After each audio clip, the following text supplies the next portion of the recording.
We're here with the hardest working man in sports. That's Kevin Harlan. He'll be calling the Broncos game on Sunday. Kevin, first, just your thoughts on this week's matchup. Well, the injuries for the Broncos obviously are something that's going to be, I think, one of our main storylines, and I don't know how you can get around it. The loss to an 0-5 New York Giant team the week before will also be something we're going to discuss, but there just seems to be a resiliency with this team. I think if there was a wake-up call, it was last week. I expect them to play very, very well. I know you called the Chargers game last week. This team has changed things around. What have you seen from them? Well, a couple things. They've gone more to the running back, Melvin Gordon, who is an elite running back and one of the top guys from scrimmage in the league right now.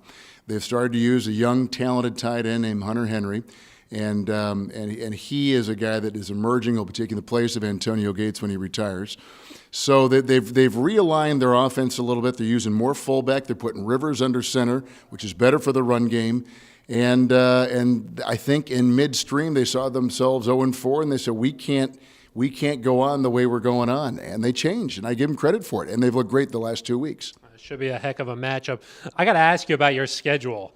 I mean, you do the Sunday game, the Monday night game, now the NBA starting. How do you do it? Well, sometimes people don't think too well. That's a problem. That's a problem. No, I'm lucky that I've been given these opportunities, and it's just a lot of organization. In the beginning of the NFL season, it's all NFL, and I can get the 2 games, Sunday and Monday, done pretty easily. The NBA comes into the picture.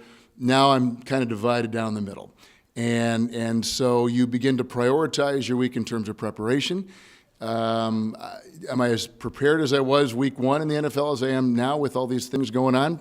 I probably am, but I'm probably working more right toward kickoff as opposed to going to bed Saturday night and having everything put to bed. Now it's kind of fast and furious all the time. But I enjoy it.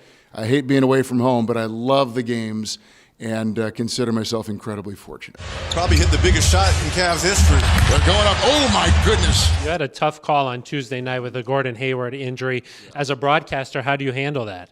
Well, I said what I saw, and I saw the broken leg, the dislocated ankle, and I knew it was bad. And then we chose to not say anything. Hayward broke his leg. Hayward has broken his leg.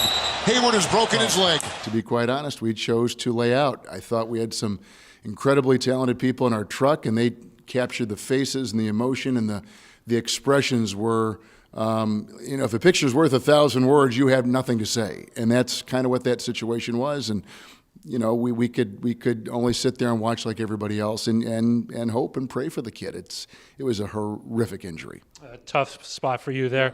On the opposite side of it, one of your more memorable calls of late was when the streaker ran out onto the field.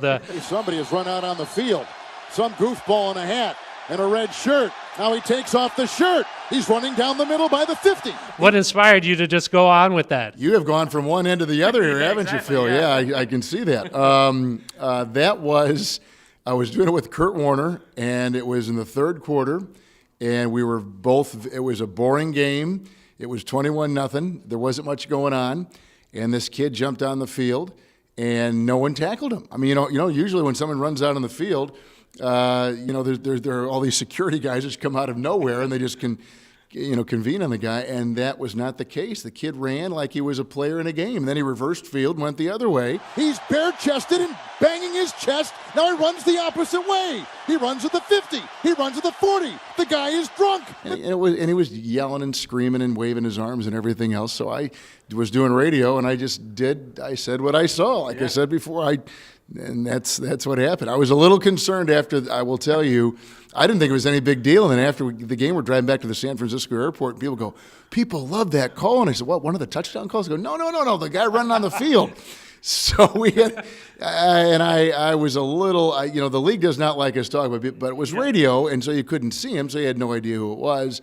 And we had a little fun with it. The league was okay with it. My bosses at both CBS and Westwood One were okay with it. So it worked out okay. I don't know if I'll do it again, but for one night it was okay. Somebody stop Look that out, man. here comes the blue coat, Oh, Kevin. they got him. Here They're comes coming the from blue the coats. left. Oh, and they tackle him at the 40-yard line. A guy like Al Michaels say sometimes his rascal comes out in him. Is that just part of your personality? I think it is, yeah. I mean, just think of the kind of person that runs out there on a field and has got, the gendarmes are converging on him and like, where's he going to go? What's he going to do? Well, he's going to go to the jailhouse for number one and probably never have a chance to go to a game number two. So anyway, it was fun to do and kind of one of the lighter moments of what was opening weekend last year. Well, we're looking forward to your call on Sunday. Thank you so much for spending some time with us. Thank you very much. I'm a big. I'm from Kansas City.